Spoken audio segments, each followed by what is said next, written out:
Hello students, welcome to my channel. तो now हम start कर रहे हैं क्लास 11 चैप्टर 1 की मिसलेनियस एक्सरसाइज। मिसलेनियस एक्सरसाइज का क्वेश्चन 1 एंड 2 इस वीडियो में सॉल्व करेंगे। तो decide among the following set which sets are subset of one and another. तो यहाँ पे आपके पास टोटल 4 सेट हैं, एक ए बी सी डी। तो बी सी डी के एलिमेंट्स तो आपको दिए हुए हैं, लेकिन ए आपको यहाँ पे सेट बिल्डर फॉर्म में दिया हुआ है। तो सेट बिल्डर फॉर्म में को आपको पहले सॉल्व करना पड़ेगा और सॉल्व करके देखना पड़ेगा कि ए सेट के अंदर कौन कौन से एलिमेंट है। तो फर्स्ट सेट जो हमें यहाँ पे ए गिवन है वो है यहाँ पे x is such that x belongs to R and x satisfy. वो सारी एक्स की वैल्यू यहाँ पे लेनी है जो इस इक्वेशन को सेटिस्फाई करे। तो आप अगर इस इक्वेशन को देखोगे तो ये इक्वेशन हमारी एक यहाँ पे क्या है, क्वाड्रेटिक इक्वेशन है। क्वाड्रेटिक इक्वेशन है जिसकी डिग्री 2 है, तो हम इजीली इसको सॉल्व कर सकते हैं। तो पहले हम इसको सॉल्व कर लेते हैं। तो solving x square minus 8x plus 12 equal to 0। तो मिडिल टर्म स्प्लिट करके सॉल्व करो, चाहे आप यहाँ पे क्वाड्रेटिक फॉर्मूला लगा के सॉल्व करो, कैसे भी सॉल्व कर सकते हो। तो मैं मिडिल टर्म यहाँ पे लगा के मिडिल टर्म स्प्लिट से कर रही हूँ। तो मेरा a यहाँ पे 1 है, b यहाँ पे माइनस 8 है, बट मैं सिर्फ मिडिल टर्म को स्प्लिट करने के लिए मैं a b c को हमेशा पॉजिटिव लेती हूँ और c इक्वल टू 12 है। तो मुझे यहाँ पे दो नंबर इस तरह से चाहिए कि p प्लस q करने पर तो b आए, यानी कि 8 आए। प्लस क्यों कर रहे हैं? क्योंकि कांस्टेंट जो है नंबर 12 जो है उसका कांस्टेंट टर्म का साइन यहाँ पॉजिटिव है, और उन दोनों नंबर का जो प्रोडक्ट है वो इन दोनों के प्रोडक्ट के यानी 12 इंटू 1 12 के इक्वल है। तो कैसे फाइंड करेंगे? जो इस दोनों कंडीशन को सेटिस्फाई करे। अब 12 के फैक्टर बना लो। 2 के टेबल में 12 आया 6 टाइम, 2 के टेबल में 6 आया 3 टाइम, 3 टाइम 1। तो देखो कौन यहाँ पर है जिनको कि जैसे ये हो गया 3 इंटू 2 6, 6 प्लस 2 आपका यहाँ 8 हो रहा है, और 6 इंटू 2 12 भी हो रहा है। तो मुझे P मिल गया। यहाँ पे P है मेरा यहाँ पे 6 और Q मेरा यहाँ पे 2। तो Q2 P को 2 भी ले सकते हो, एडिशन में आप कैसे भी ले सकते हो। 6 इंटू 2 6 प्लस 2 8 हो गया, 6 इंटू 2 12 हो गया। तो 8 की जगह पे हम लिख देंगे 6 प्लस 2। तो ये हो गया एक्स स्क्वायर माइनस 8 की जगह हमने लिखा 6 plus 2 x plus 12 equal to 0। Bracket open कर लेते हैं। X square minus plus minus 6 into x minus plus minus 2 into x 2x plus 12 equal to 0। First 2 last 2 में से कॉमन लेना है। फर्स्ट 2 में से x कॉमन आया तो x माइनस 6 बचा। थर्ड टर्म के आगे जो भी साइन होता है वो कॉमन आता है, माइनस है तो माइनस, प्लस है तो प्लस। तो माइनस कॉमन आया तो अंदर दोनों टर्म के साइन चेंज हो जाएंगे, जो नेगेटिव पॉजिटिव, जो पॉजिटिव नेगेटिव। तो यहाँ 2 भी कॉमन आ जाएगा क्योंकि 2 के टेबल में 2 आता है, 2 के टेबल में 12 भी आता है, तो 2 कॉमन ले लिया। तो ये माइनस 2x था, ये प्लस का x हो जाएगा। 2 के टेबल में यहाँ 2 था वो तो हमने बाहर ले लिया, प्लस आपका माइनस हो जाएगा। 2 के टेबल में 12 आता है 6 टाइम इक्वल टू 0। दोनों ब्रैकेट सेम होने चाहिए, यहाँ सेम है। जो कॉमन ब्रैकेट है उसको एक बार लिख दिया और जो कॉमन टर्म थी उनको मिला के एक नया ब्रैकेट बना लिया। तो इसका मतलब क्या हो गया कि इन दो का प्रोडक्ट अगर 0 है तो या तो इसकी वजह से 0 है या इसकी वजह से 0 है। तो when x minus 6 equal to 0 तो this implies x equal to plus का 6 हो गया, एक ये वैल्यू आ रही है। और when x minus 2 equal to 0 तो this implies x equal to आपका 2 हो गया। तो ये दो वैल्यू हमारी यहाँ से आ रही है। तो देयर फॉर ए सेट के अंदर कौन कौन से एलिमेंट हो गए? यहाँ पे 2, 6 हो गए, और b आपको यहाँ पे गिवन ही है 2, 4, 6 हो गए। फिर c आपका यहाँ पे क्या हो गया? 2, 4, 6, 8। ये इवन नंबर का सेट है, ठीक है। And d equal to only 6 हो गया। तो अब आपको यहाँ पे क्या बताना है, कौन किसका सबसेट है। तो सबसेट की डेफिनेशन आपको यहाँ पे याद होनी चाहिए, और मिसलेनियस एक्सरसाइज करने से पहले ये माइंड में रखना कि आपको ने इससे पहले जो भी एक्सरसाइज किए 1.1 से लेके 1.6 तक, उन सारे एक्सरसाइज के बेसिक्स, सारे डेफिनेशंस आपको अच्छे से आनी चाहिए, क्योंकि इस एक्सरसाइज में आपको बिल्कुल डिफरेंट क्वेश्चन मिलेंगे जैसे आपने एक्सरसाइज में सॉल्व किए थे उससे बिल्कुल डिफरेंट। तो सबसेट होने के लिए क्या होना होता है कि जो भी किसी सेट का सबसेट बन रहा है, लेट कि अगर ए बी का सबसेट बन रहा है तो ए के जितने भी एलिमेंट है वो बी में होने चाहिए। ये नहीं कि एक हो गया और दूसरा नहीं हुआ, ऐसे नहीं। जितने भी एलिमेंट ए है में है वो सारे एलिमेंट बी में भी होने चाहिए, तभी ए का बी का सबसेट बनेगा। तो सबसे पहले मैं ए को चेक करती हूँ। सबसे पहले हम यहाँ पे फाइंड करते हैं ए के लिए कि ए किस किस का सबसेट है। ओके, तो ए के लिए चेक करते हैं। तो आप देखो ए में 2, 6 है और बी में भी 2, 6 है। ये दोनों एलिमेंट यहाँ भी है और यहाँ भी, यानी ए के दोनों एलिमेंट इसके अंदर है। तो इसका मतलब यहाँ पे क्या हो गया, ए आपका सबसेट हो गया बी का। तो ए सबसेट हो गया यहाँ पे बी का। तो आप रीज़न क्या लिखोगे? Since all element of A are in B, इसीलिए ये किसका हुआ, ए सबसेट हो गया बी का। अब दूसरी बार देखते हैं, सेम ए के अंदर 2 6 है, 2 एलिमेंट, और सी में भी 2 6 है, तो इसका मतलब A is a subset of C also, A C का भी सबसेट हो गया। तो यहाँ पे क्या लिखोगे, since element of A are in C, तो ये रीजन हमने लिख दिया। फिर ए डी का सबसेट नहीं होगा क्योंकि यहाँ पे 2 6 है और यहाँ ओनली 6 है, तो इसका सिर्फ एक एलिमेंट यहाँ पे है, ये एलिमेंट तो यहाँ है नहीं, तो इसलिए ए इसका सबसेट नहीं होगा। तो ए यहाँ पे सिर्फ 2 बार ही सबसेट बन रहा है, ए बी का सबसेट बन रहा है, ए सी का सबसेट बन रहा है। नाउ सेकंड, अब यहाँ पे चेक करते हैं हम बी के लिए, तो बी किस किस का सबसेट बन रहा है, तो आप यहाँ पे देखो बी ए का सबसेट नहीं बनेगा क्योंकि बी के 2 6 तो यहाँ पर है लेकिन 4 यहाँ पे नहीं है, 4 एक भी एलिमेंट नहीं है तो वो सबसेट नहीं बनेगा, तो बी ए का तो सबसेट यहाँ पे नहीं बन रहा। अब बी का सी से चेक करते हैं, तो 2 4 6 2 4 6, तो इसके सारे एलिमेंट, बी के तीनों एलिमेंट सी के अंदर हमें दिख रहे हैं, तो इसका मतलब B is subset of C हो गया। तो सेम आप रीजन लिखोगे, since all elements of B are in C हो गया, ठीक है। अब बी सी का भी नहीं बनेगा क्योंकि सिर्फ 6 यहाँ पर है, 2 4 तो यहाँ पे है ही नहीं, तो बी डी का भी सबसेट नहीं बनेगा। हमने ए के लिए चेक कर लिया, बी के लिए चेक कर लिया, नाउ थर्ड हम यहाँ पे सी के लिए चेक करते हैं। तो सी में आपका यहाँ पे क्या हो जाएगा, सी किसी का भी यहाँ पे सबसेट नहीं बनेगा क्योंकि सबसे ज़्यादा एलिमेंट सी के अंदर है। यहाँ पे देखो, अगर डी को सी, इसका भी नहीं बनेगा, इसका भी नहीं बनेगा, बी का भी नहीं बनेगा क्योंकि इसमें एलिमेंट बहुत ज़्यादा है और इसके सारे एलिमेंट किसी भी सेट के अंदर यहाँ पे नहीं है। तो इसका मतलब आप यहाँ पे रीजन क्या लिखोगे, ये जो सी है आपका यहाँ पे, ये सुपर सेट है इन सब के बीच में, तो C is not a subset of any set, C यहाँ पे किसी भी सेट का सबसेट नहीं है। फिर लास्ट अब हम यहाँ पे डी के लिए चेक करते हैं, तो ये फोर्थ वन है हमारा डी के लिए। तो सबसे पहले डी ए के साथ देखें, तो डी के अंदर सिर्फ एक ही एलिमेंट है, तो ये 6 यहाँ है और 6 यहाँ भी है, तो फर्स्ट आपका यहाँ पे D is a subset of A, तो आप यहाँ पे क्या लिखोगे, सिंस 6 इज अ, या ऑल एलिमेंट भी लिख सकते हो, एक ही एलिमेंट है, तो 6 is element, since element 6 is also element of A, ठीक है, या फिर ऑल एलिमेंट ऑफ, यही कर लो हमने जो पहले लिखा ना, since all element of D are in A, okay.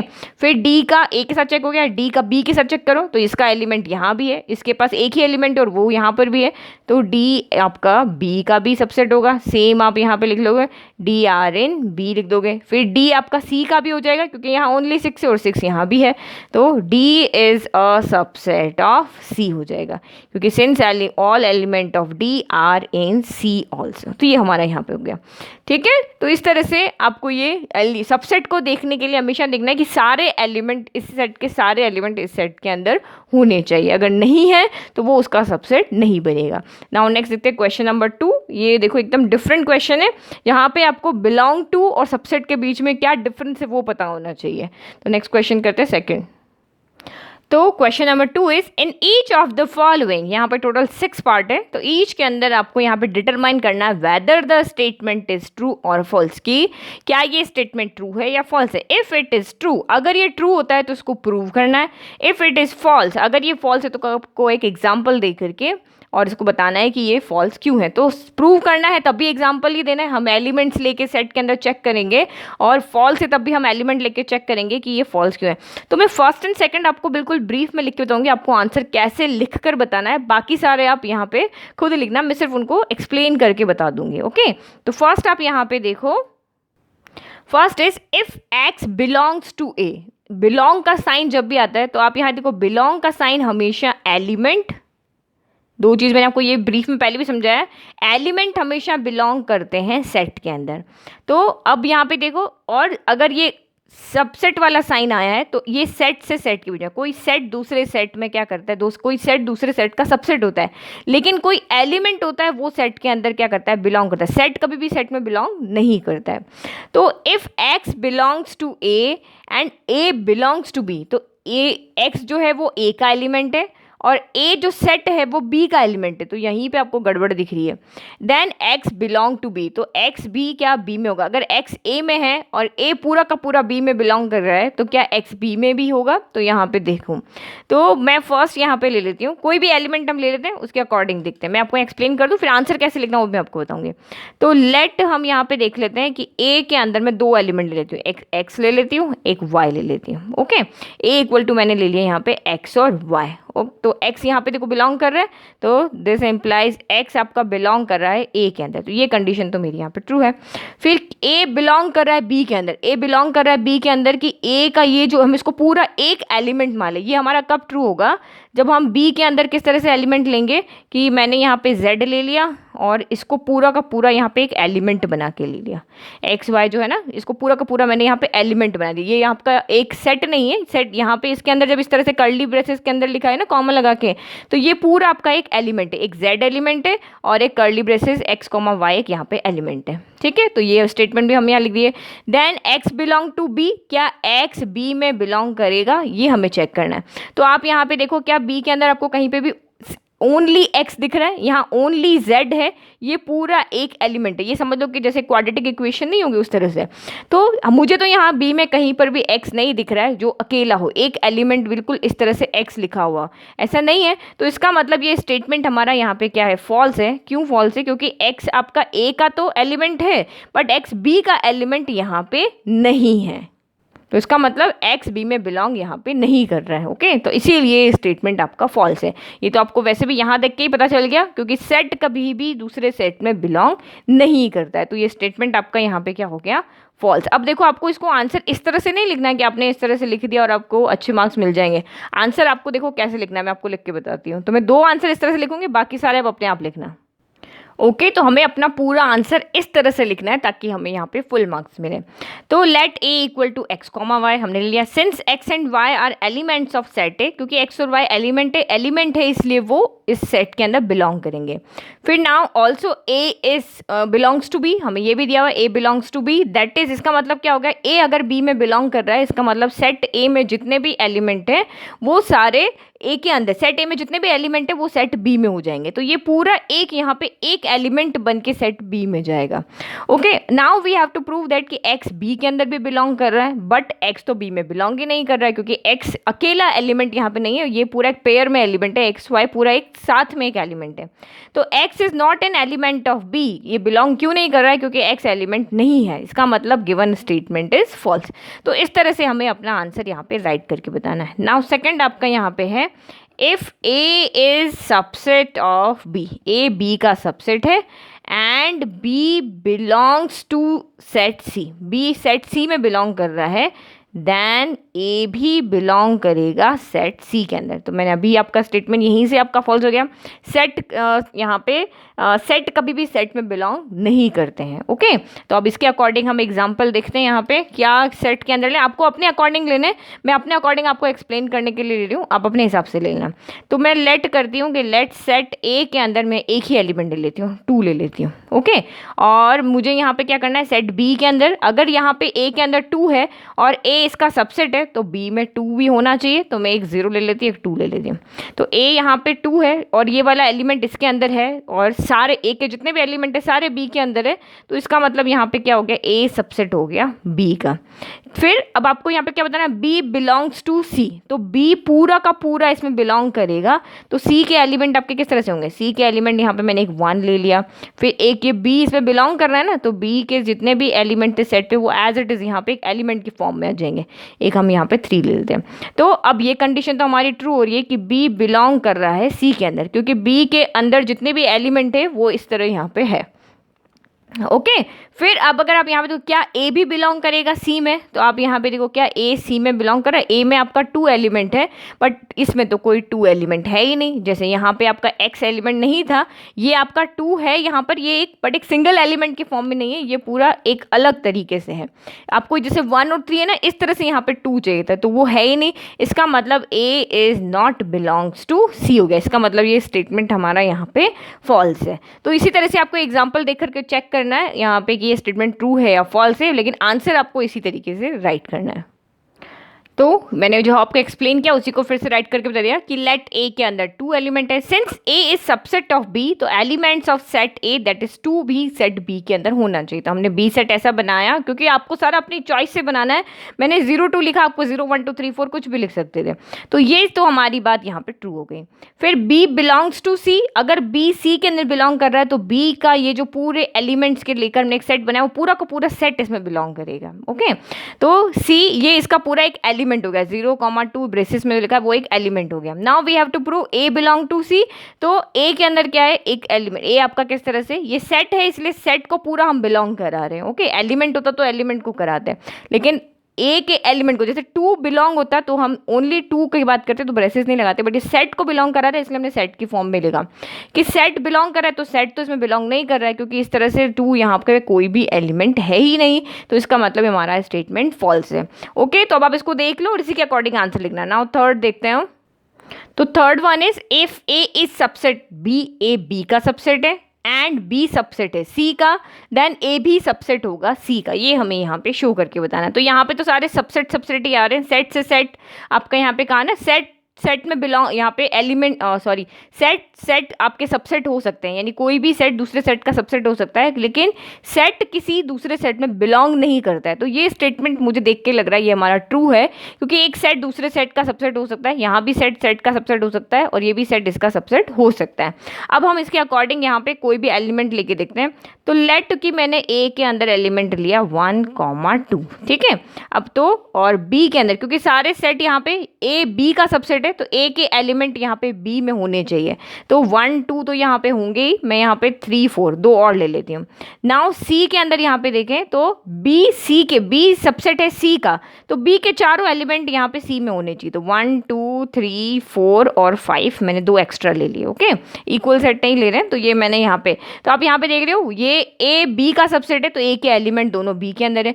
B C का सबसेट है, तो बी के चारों एलिमेंट सी के अंदर यहाँ पे है, तो उसके अकॉर्डिंग मैंने यहाँ पे ले लिया। अब यहाँ पे हम चेक करते हैं। तो हियर क्या ए सबसेट है बी का, तो यहाँ पे ए सबसेट है बी का। क्यों? क्योंकि बिकॉज, रीज़न आप यहाँ पे क्या लिखोगे, because 1 2 are also elements of, क्योंकि 1 2 किसके एलिमेंट्स है, सेट बी के भी एलिमेंट्स है। ए में एलिमेंट है तो बी में भी दोनों एलिमेंट, ए के दोनों एलिमेंट बी के अंदर हैं, ए के ऑल एलिमेंट बी के अंदर हैं, इसीलिए ये हमारा स्टेटमेंट ट्रू है। नाउ क्या बी सबसेट होगा सी का, तो सेम आप लिखोगे बिकॉज बी के क्या एलिमेंट है, because 1 2 3 4, because all element of B are also elements of set C. B के सारे एलिमेंट सेट सी के एलिमेंट हैं, इसलिए ये स्टेटमेंट भी ट्रू है। अब ऑल्सो क्या ए सबसेट होगा सी का, तो आप यहाँ पे क्या लिखोगे, तो यहाँ पे 1 2 है वो सी सेट के भी एलिमेंट हैं, 1 2 यहाँ पे, यानी ए सेट के सारे एलिमेंट सी के एलिमेंट हैं, तो इसीलिए अब यहाँ पे ये स्टेटमेंट भी ट्रू है। तो 1 2 are elements of set C, तो ये, या फिर आप ये भी लिख सकते हो all elements of A are elements of set C. तो इसीलिए ये स्टेटमेंट भी हमारा, तीनों ही कंडीशन हमारी ट्रू हो रही है। तो hence the statement is true. तो अगर आप यहाँ पे देखो, ये इसका सबसेट है, ये इसका सबसेट, एक चेन बन रही है, तो ये आपस में तीनों, यानी कि यहाँ देखो ये इस तरह ए बी का सबसेट है, बी आपका यहाँ पे सी का सबसेट है, तो सी ए का भी सबसेट होगा। ओके, ए बी का है, बी सी का है, तो सी ए का भी होगा, इस तरह से। नाउ यहाँ पे अब हम फोर्थ पार्ट देखते हैं। तो ये आपका नॉट के अंदर है, क्या नॉट में भी ये चीज़ प्रूव होती है कि ए बी का सबसेट नहीं है, बी सी का नहीं है, तो ए सी का भी नहीं होगा। तो हम यहाँ पे यही क्वेश्चन देखते हैं, इसके को भी हम एग्जाम्पल समझते हैं। A is not a subset of B and B is not a subset of C, then क्या ए भी सबसेट नहीं होगा सी का। तो आप यहाँ पे देखो, अब हम ऐसे एलिमेंट लेते हैं कि ये सबसेट बने ही ना। तो सेट ए के अंदर मैंने एलिमेंट ले लिए 1 2, और सेट बी के अंदर मैंने एलिमेंट ले लिए 3 4 ले लिए। तो सेट ए बी का सबसेट नहीं है, क्योंकि इसके दोनों एलिमेंट इस सेट के अंदर है ही नहीं। 1 2 होते यहाँ पे, इस कंडीशन जैसे होते तो ये सबसेट होता, बट फर्स्ट कंडीशन हमारी यहाँ पे हमने लिख दी कि A is not a subset of B, A is not a subset of B, क्योंकि इसका ए का कोई भी एलिमेंट बी के अंदर नहीं है। तो यहाँ पे रीज़न भी लिख लेते हैं, because no element of set A, set A का कोई भी एलिमेंट बी को बिलोंग नहीं कर रहा है, इसीलिए ये इसका सबसेट नहीं है। फिर आपको कहा बी सी का सबसेट नहीं है, तो बी के एलिमेंट सी में नहीं होने चाहिए। बट एक चीज़ आप यहाँ पे देखना, बी के एलिमेंट सी में नहीं होने चाहिए, यानी सी बी के 3 4 है, 3 4 यहाँ नहीं होने चाहिए, बाकी सारे एलिमेंट यहाँ हो सकते हैं। 5 हो सकता है, 6 हो सकता है, ये 1 2 भी हो सकता है, क्योंकि बी सी का सबसेट नहीं है। लेकिन ए तो हो सकता है ना, ए के एलिमेंट तो सी के अंदर आ सकते हैं, बी के नहीं आने चाहिए। इस कंडीशन के अकॉर्डिंग बी के जो एलिमेंट है वो सी के अंदर नहीं आ सकते, तो ए के एलिमेंट तो आ सकते हैं। एक कंडीशन तो ये हो सकती है, नहीं हो बात अलग है, बट हो तो सकती है, हमें तो पॉसिबिलिटी देखनी है। तो 1 2 5 6 7 8 और भी आप एलिमेंट यहाँ पे डाल सकते हो। तो अब दूसरी कंडीशन देखते हैं, B is not a subset of C. तो अब यहाँ पे हम देख लेते हैं, बी के दोनों एलिमेंट इस सेट के अंदर नहीं है, तो सेम लिखेंगे, because no element of set B belongs to C. तो ये स्टेटमेंट भी हमारा ट्रू है। नाउ थर्ड वाला कि A is not a subset of C, अगर ये इसका सबसेट नहीं है, ये इसका सबसेट नहीं, तो ए भी नहीं होगा। तो ये तो चीज़ हमारी यहाँ पे क्या हो रही है, ट्रू नहीं हो रही है, क्योंकि अगर हम देख रहे हैं तो ए के दोनों एलिमेंट इस सेट के अंदर हैं, तो इसलिए ए सी का सबसेट तो यहाँ पे हो सकता है। तो इसका मतलब ये चीज़ आपकी यहाँ पे रॉन्ग है। यहाँ यहाँ इसके जगह पे हमारा क्या होगा, here A is a subset of C, here A is a subset of C. Why? Because all elements of set A belong to set C. तो हमारी ये स्टेटमेंट ट्रू है, ये स्टेटमेंट हमारा यहाँ पे, ये कंडीशन ट्रू है, ये कंडीशन ट्रू है, बट ये कंडीशन हमारी यहाँ पे फॉल्स आ रही है। तो ये क्योंकि मेन आपको ये चेक करना है ना कि अगर ये इसका सबसेट नहीं है, ये इसका सबसेट नहीं है, तो क्या ये भी होगा इसका सबसेट? नहीं होगा। बट हमने जब चेक किया तो ए तो सी का सबसेट यहाँ पे आ रहा है, इसका मतलब this statement is false. Hence the statement is false, क्योंकि ये चीज़ हमारी यहाँ पे प्रूव नहीं हो रही है। नाउ फिफ्थ वाला देख लेते हैं अब यहाँ पे, इफ़, तो x belongs to A, x belong कर रहा है ए के अंदर, यानी कि x एलिमेंट है, x कोई एलिमेंट है जो सेट ए के अंदर है। फिर a is not a subset of b, a b का सबसेट नहीं है, तो दोनों में कुछ भी कॉमन नहीं है। जैसे ये है ना, a ये वाली कंडीशन लिखी है ना, a is not a subset of b, तो a 1 2 होगा, b आपका 3 4 होगा। Then x belongs to b, तो क्या x a में है, तो क्या x b में भी होगा? तो भी एक्स बी में कैसे होगा जब ये इसका सबसेट नहीं है? तो अब देखो यहाँ चेक करते हैं, हम पहले सेट लेते हैं, लेट एक्स इक्वल टू, हमने 1 ले लिया, एक्स इक्वल टू मैंने यहाँ पे ले लिया 1, ये कोई वेरिएबल था ना, 1 ले लिया, या फिर आप एक्स वाई भी ले सकते हो, ठीक है। फिर सेट ए आपका बी का सबसेट नहीं है, तो मैंने सेट ए के एलिमेंट ले लिए 1 2, और सेट बी के एलिमेंट मैंने यहाँ पे ले लिए 3 4 5 6, क्योंकि ये इसका सबसेट नहीं है, तो इसके दोनों एलिमेंट इस सेट के अंदर यहाँ पे नहीं होने चाहिए। तो हियर अब आपका यहाँ पे क्या क्या है, हियर x इक्वल टू 1 है, और 1 यहाँ पे क्या कर रहा है, बिलोंग कर रहा है ए के अंदर, तो बिलोंग कर रहा है, ये स्टेटमेंट हमारा ट्रू है, ये वाला फर्स्ट स्टेप हमारा। Then here x equal to 1, then या एंड 1 बिलोंग कर रहा है ए के अंदर। फिर दूसरा, a is not a subset of b, a is not a subset of b, तो ये भी आपका, ये भी बात सही है, क्योंकि a के जितने भी एलिमेंट्स है वो b के अंदर है ही नहीं, तो ये वाला भी सही है, because all elements of set A are not in B, क्योंकि A के जितने भी एलिमेंट है वो B के अंदर नहीं है, तो ये चीज़ भी सही है। एंड हियर ऑल्सो, अब यहाँ पे देखो, एंड हियर ऑल्सो, क्या ये चीज़ आपकी सही है?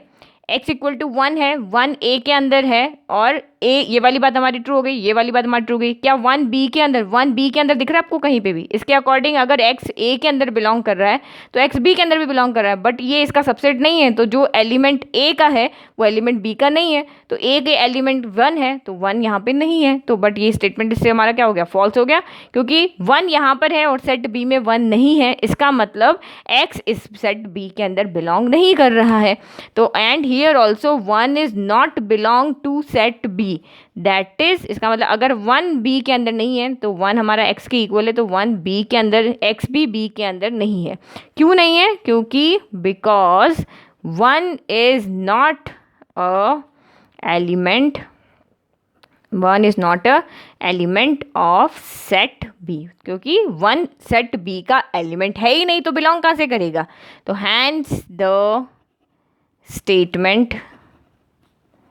Hence the statement is false. तो इसलिए ये हमारा स्टेटमेंट क्या है, यहाँ पे फॉल्स है। ओके तो हमें जो कंडीशन दी हुई है उसके अकॉर्डिंग है आपको एलिमेंट इसके अंदर सेट के अंदर डालने हैं। फिर लास्ट वन देखते हैं हमारा यहाँ 6 पार्ट।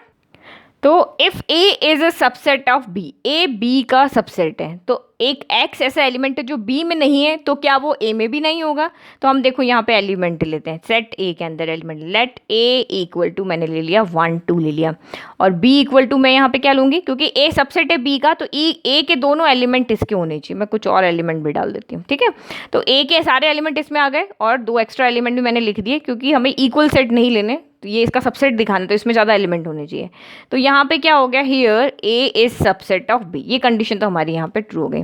अब इसने कहा कि x not belong to B, तो ऐसा कोई एलिमेंट लो जो b में नहीं है। तो लेट की मैंने यहाँ पे ले लिया, लेट 5, यहाँ पे मैंने एक और ले लिया, लेट x इक्वल टू मैंने यहाँ पे 5 ले लिया। तो 5 is not belong to B, क्योंकि 5 इस सेट का एलिमेंट है ही नहीं, तो बिलोंग कैसे करेगा। एंड अगर आप यहाँ पे देख रहे हो, यही 5 आपका सेट ए में भी नहीं है, तो and here 5 is not belongs to set है, तो इसका मतलब जब वो बी में भी नहीं है ए में भी नहीं है, तो ये इसका मतलब ये स्टेटमेंट हमारा यहाँ पे क्या है, ट्रू है। इस कंडीशन के अकॉर्डिंग हमने ये सेट बनाया। इस सेट बनाने के बाद में हमें यहाँ दिखाना है कि एक्स बी में भी नहीं है, तो एक्स ए में भी नहीं है। तो मैंने कोई एक वैल्यू ले ली जो बी में नहीं है। अब देखो यहाँ 1 2 3 4 के अलावा आप कुछ भी ले लो, 6 ले लो, 7 ले लो, 0 ले लो, कोई भी ले लो, तो वो बी में नहीं दिख रही है, तो वो ए में भी नहीं होगी। ओके क्योंकि अगर मैंने x इक्वल टू 1 लिया होता तो 1 तो यहाँ भी है, यहाँ भी है, मैंने x इक्वल टू 2 लिया होता तो वो दोनों जगह हैं, बट अगर मैंने कुछ और एलिमेंट लिया वो दोनों जगह ही नहीं है। तो हैंस द स्टेटमेंट